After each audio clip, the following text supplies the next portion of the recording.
মহিলাদেরকে সবচাইতে সম্মান করে আল্লাহ বানাইছেন, কারণ মহিলারা আমার মায়ের জাতি। মহিলারা যদি ভালো না হয় কি করিয়া দুনিয়ার মধ্যে ভালো মানুষ আসবে? আল্লাহ ডাক দিয়া বলেন, ইয়া আইয়ুহান নাবিয়্যু কুল লিআজওয়াজিকা ওয়া বানাতিকা ওয়া নিসাইল মুমিনিন ইউদনিনা আলাইহিন্না মিন জালাবিবিহিন্না। ও আল্লাহর পয়গম্বর, দুনিয়ার মানুষদেরকে জানায়া দেন, ইয়া আইয়ুহান নাবিয়্যু কুল লিআজওয়াজিক, আপনার স্ত্রীদেরকে জানায়া দেন, ওয়া বানাতিক, আপনার কন্যাদেরকে জানায়া দেন, ওয়া নিসাইল মুমিনিন, মুমিন কন্যাদেরকে জানায় দেন। তার মানে মুমিন কন্যাদের জন্য এই বিধান, যারা মুমিন না তারা মানবে না, আর মুমিন দাবি করলে সেটাকে অমান্য করা যাবে না। আল্লাহ বলেন মুমিন নারীদেরকে বলেন, ইউদনিনা আলাইহিন্না মিন জালাবিবিহিন্না, তারা যেন তাদের সামনে একটা কাপড় দিয়া তাদের পর্দাবৃত করে নেয়, তাদের চেহারাটা তারা যেন ঢেকে নেয়। হাকিকত সে তো দুনিয়া বে খবর হায়, দুনিয়া কি নুমায়েশ পর নজর है।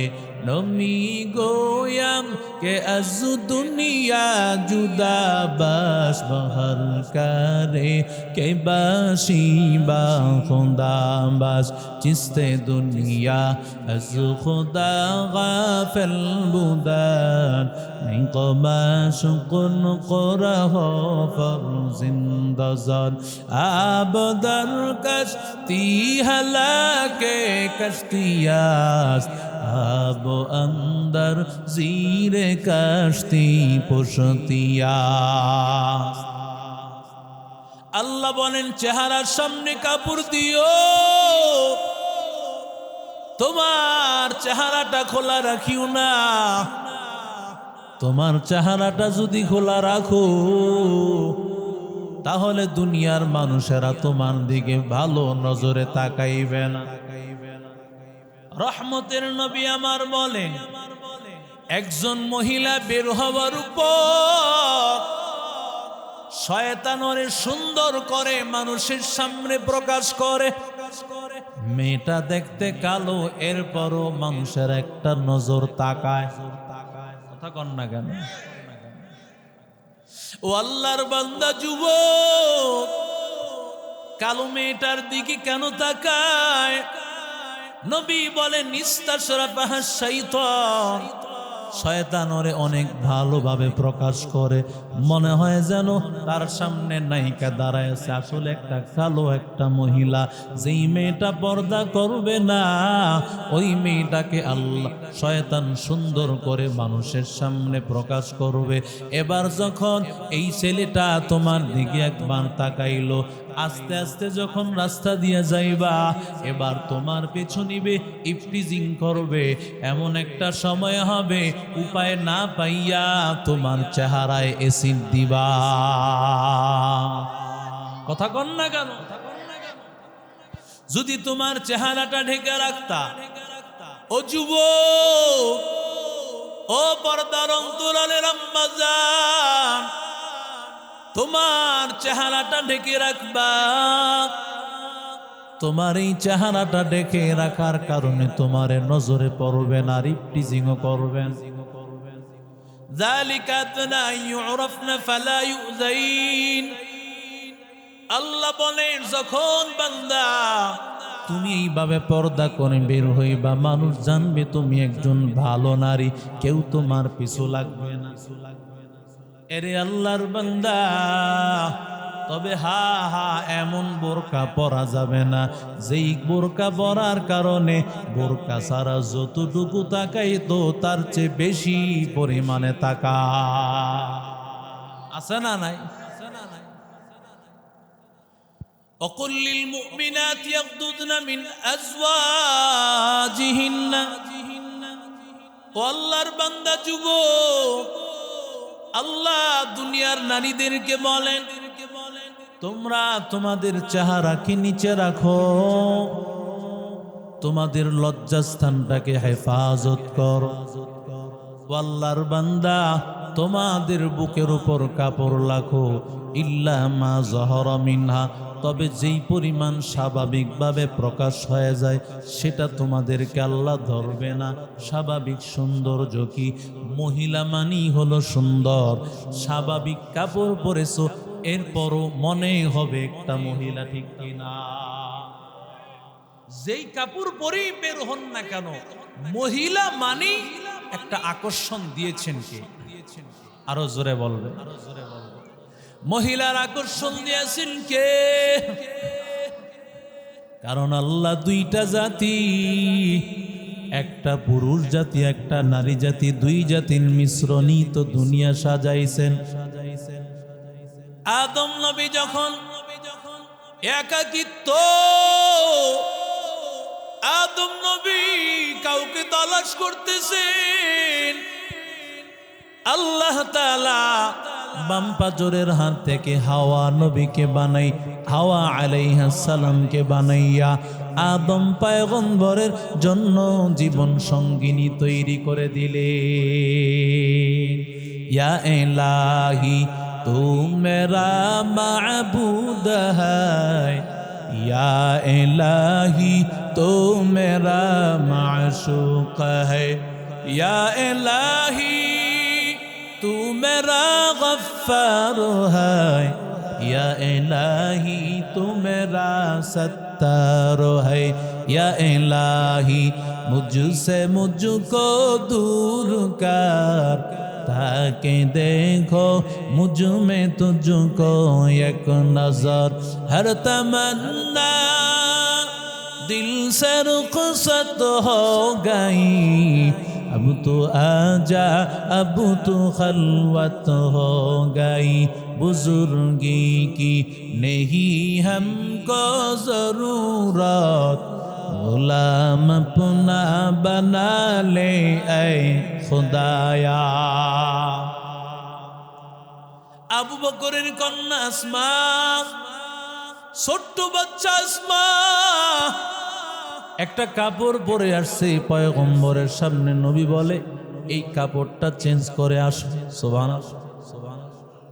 আমরা তো মনে করি ছোট বাচ্চাদের পোশাক, আবার ভালো করে লক্ষ্য করেন, মেয়েটা ছোট বাচ্চা, এই মেয়েটাও যখন একটু কাপড় ব্যতিক্রম পরেছে, নবী বলেন চেঞ্জ করে আসেন।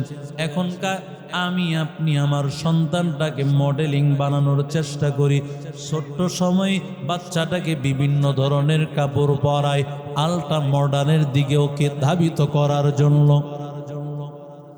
হযরত আয়েশা সিদ্দিকার সামনে ছোট একটু বাচ্চা মেয়ে হাজির। আয়েশা বলেন, তোর এই জামা পরিবর্তন করে আস, তোর এই জামা চলবে না। বলেন তো, যেই মেয়েটার বয়স হয় না, এখনো বালেগা হয়নি, ওই মেয়েটা যদি কাপড় চেঞ্জ করে সুন্দর কাপড় পরতে হয়, শালীন পোশাক পরতে হয়, তাহলে যাদের বয়স হয়ে গেছে তারা কি অশালীন পোশাক পরবে? আরো জোরে কন।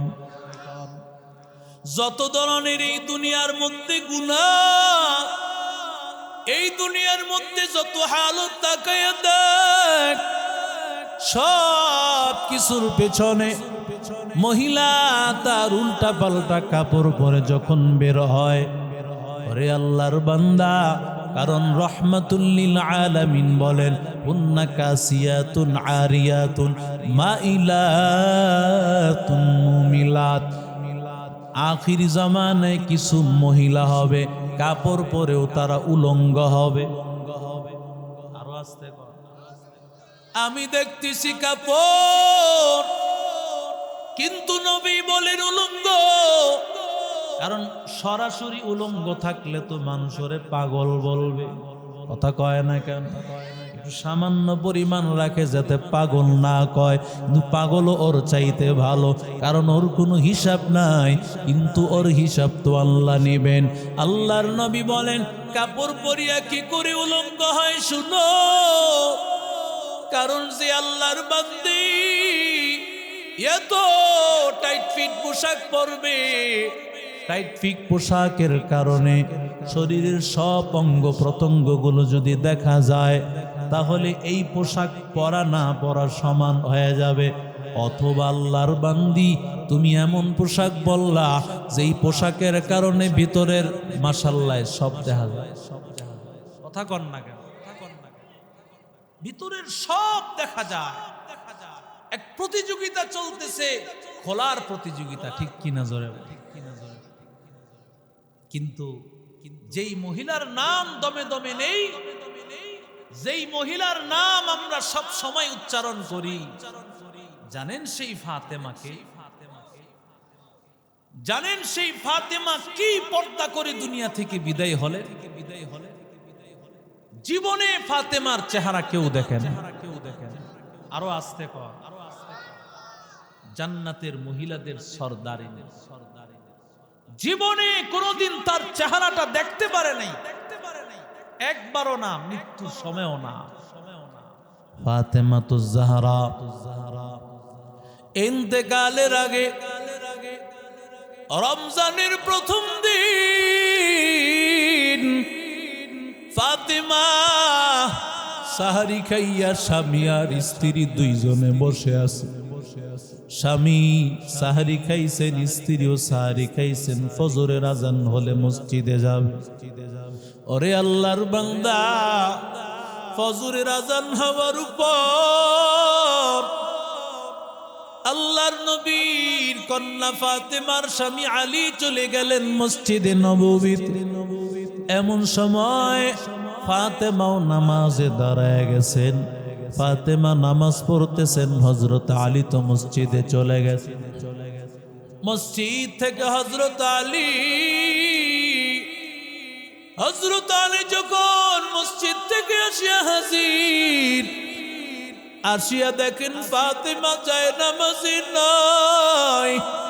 অথচ ফাতেমা সব সময় শুধু ফজর নামাজ পড়ে ক্ষান্ত হতেন না, যায় নামাজে বসে বসে তাসবিহগুলো পড়তে থাকতেন। ইশরাকের নামাজ পড়িয়ে এরপরে ফাতেমা ঘুমাইতেন। এমনিতেই ফাতেমা অসুস্থ। ফাতেমা যায় নামাজ ছেড়ে গেল কই,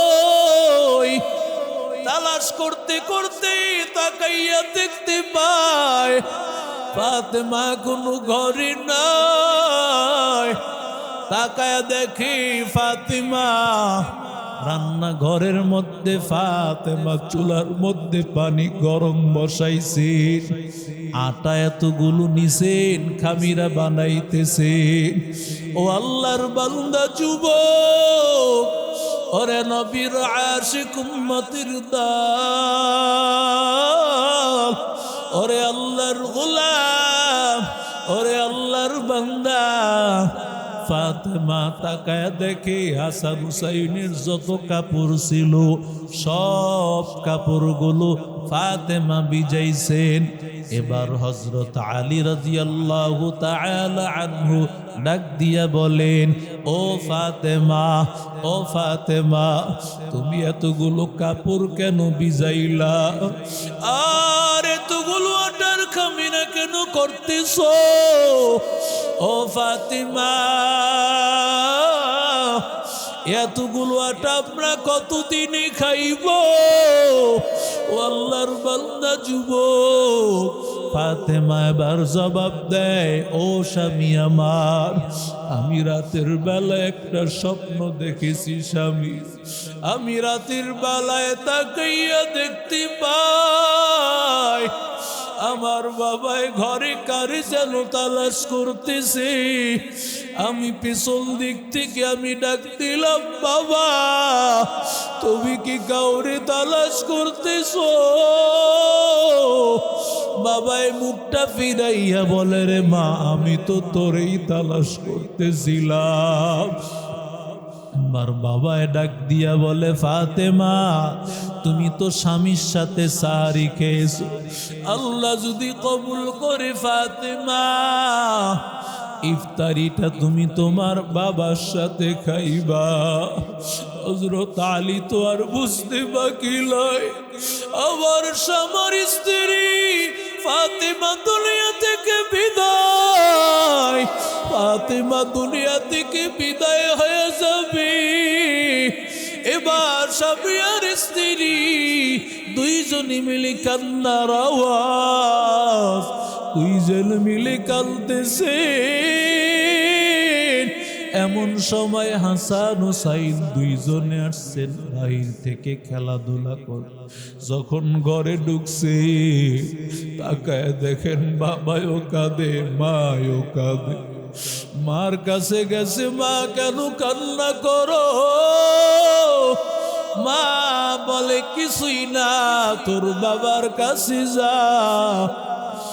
ওই হাসান হুসাইন দৌড়াইয়া বাবার কাছে আসছে। বাবাও কিছুই বলে না, বাবায় বলে মার কাছে যা। ও আল্লাহর বান্দা, এবার মায়ের কাছে যাওয়ার পর মা ডাক দিয়া বলে, রে হাসান হুসাইন, তাড়াতাড়ি তোর নানা জানের কাছে যা, নানা জানের কবরের সামনে যা। মাঝে মধ্যে হাসান হুসাইন যদি একটু ব্যতিক্রম করত, বিরক্ত করলে সাথে সাথে নানা জানের কাছে পাঠাইয়া দিতেন। রওজার সামনে দাঁড়াইয়া নানা আর নাতি কথা বলতো, দুনিয়ার কোনো মানুষ ওই টের পাইত না, দুনিয়ার কোনো মানুষ কিছুই বলতে পারত না। এর যুবক, ও নবীর আশিক উম্মতের দল, ও আল্লাহর বান্দা,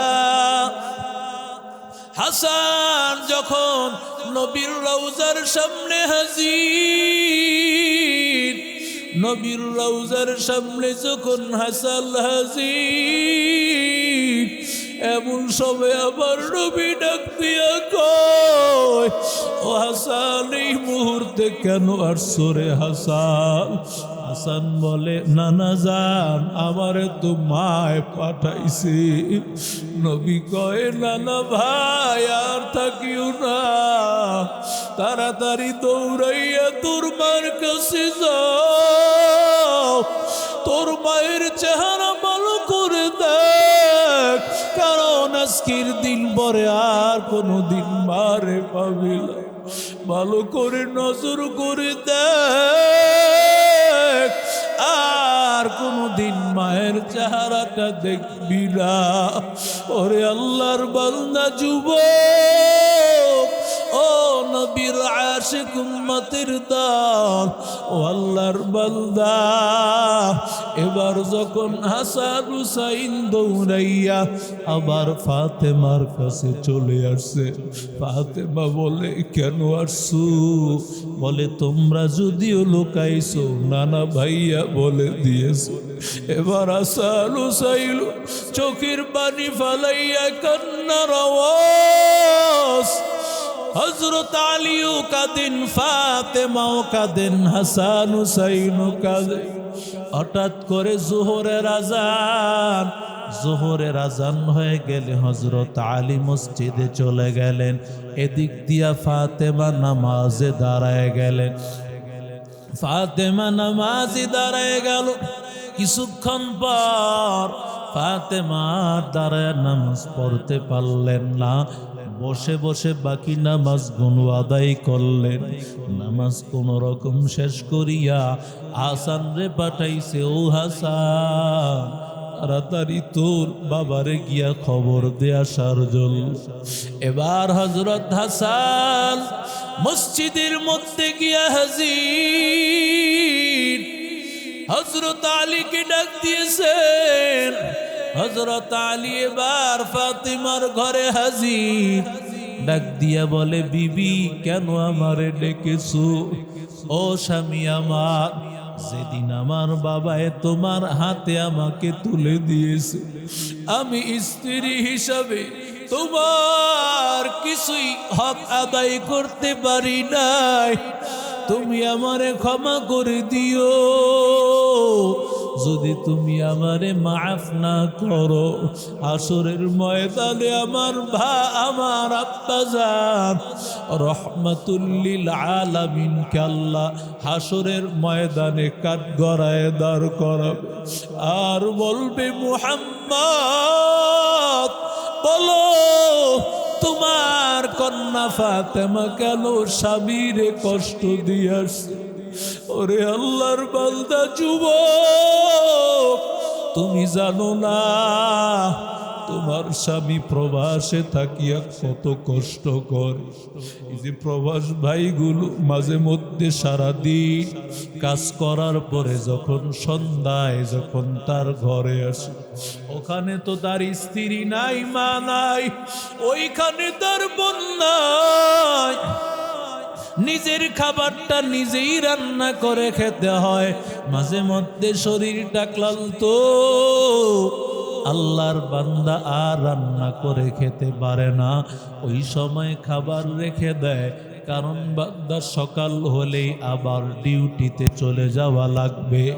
ওরে আল্লাহর বান্দা, এর যুবক, ওই স্বামী যদি কোনো রকম একটু নির্বিষ হয়, তুমি বলো তোমার ঘরে আসি আমি কিছুই পাই নাই, সারা জিন্দিগি তোমার সব কিছু করলো, সামান্য একটা কথার ব্যবধান হইলে তুমি সব নিয়ামত ভুলিয়া যাও। ওরে আল্লাহর বান্দারা, ওরে আল্লাহর বান্দা যুবক, হযরত আলী রে ডাক দিয়া বলে, রে স্বামী মাফ করে দিও, ও স্বামী আমার। হযরত আলীর সাথে ফাতেমার কত কষ্টের জিন্দেগি।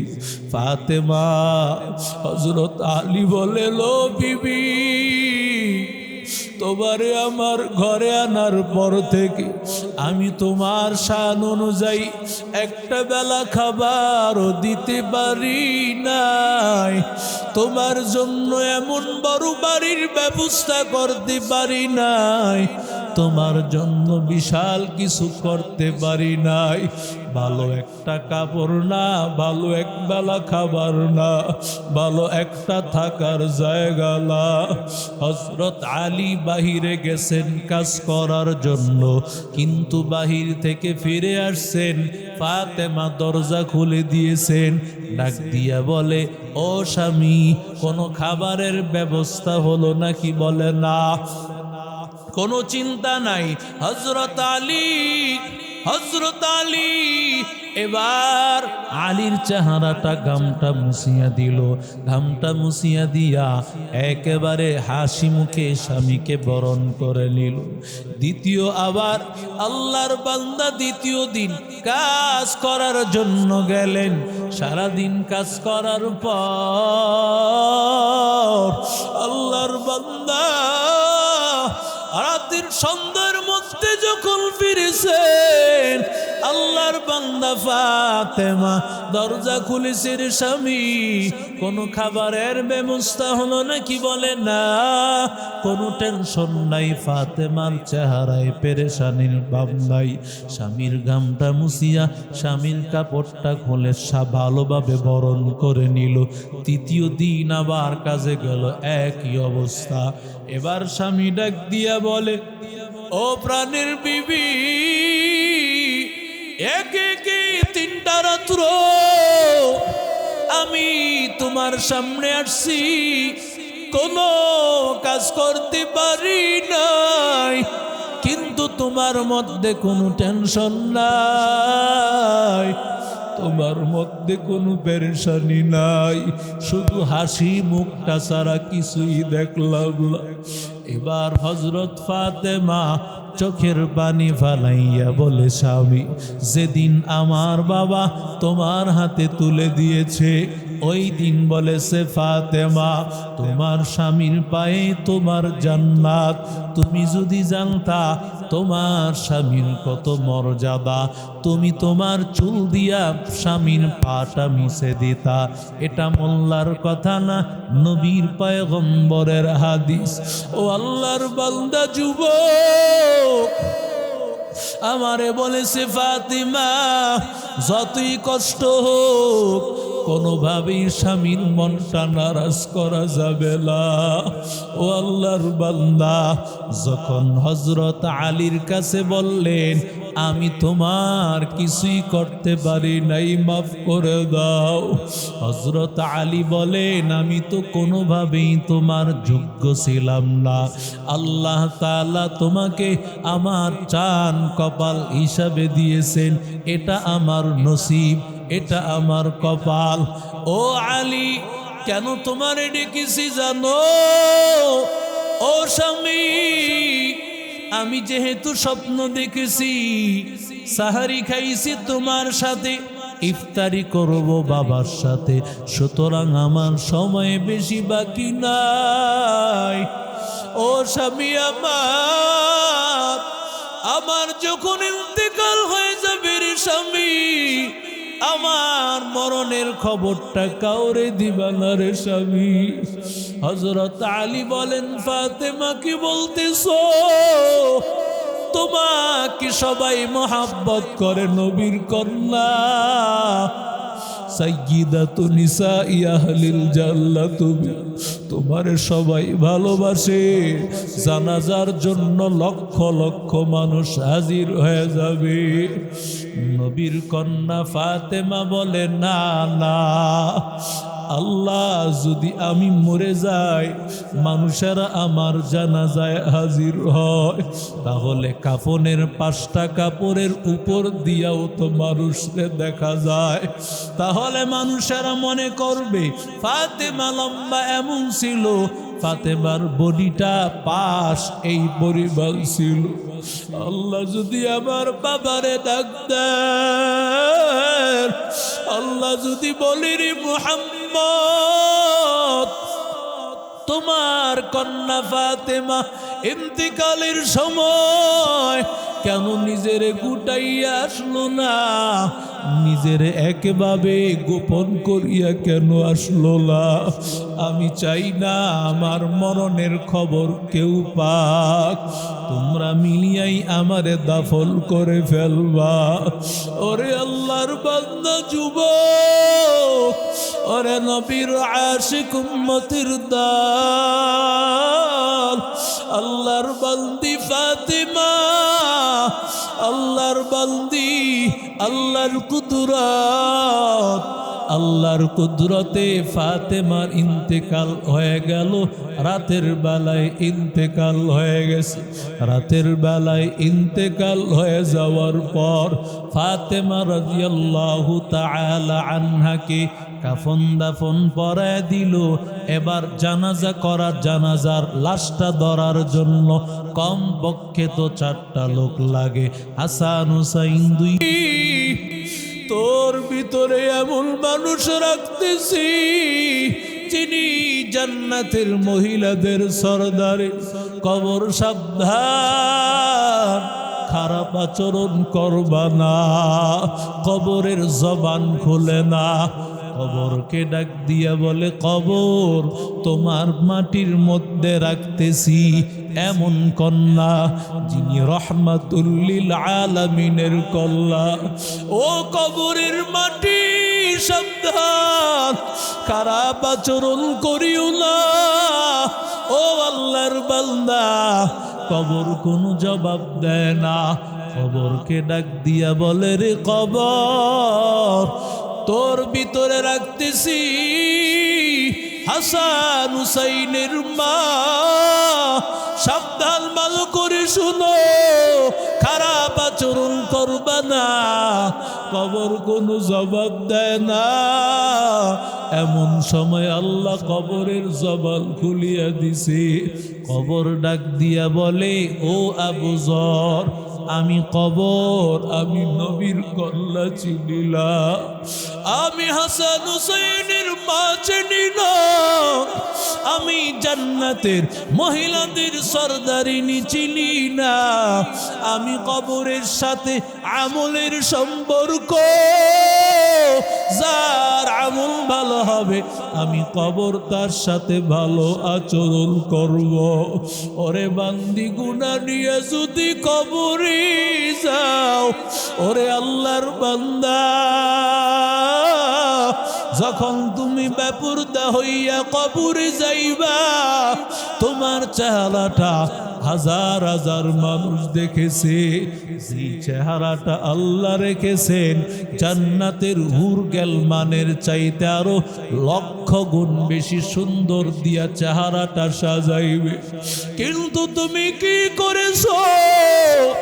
তোমার চেহারাটা পার্লারে গিয়া সাজায়া তোমার চেহারাটা মানুষকে দেখাইছো, নিজের স্বামীর সামনে সাজো নাই, পরপুরুষের সামনে সেজে বেড়াইছো। অথচ ফাতেমা মৃত্যুর সময় বল, আমার জানাজায়ও যেন কেউ না আসে, আমার মৃত্যুর খবর যেন কেউ না জানে, অন্তত জানাজার কাফনের কাপড়ের উপরে জানবে, এটাও আমি সহ্য করব না। ও আল্লাহর বান্দা, ও যুবক, ওরে নবীর আশিক উম্মতের দল, ওরে আল্লাহর বান্দা, এই জন্য দুনিয়া কিছুই না রে বাবা। অন্ধকার কবরে যখন যাবি,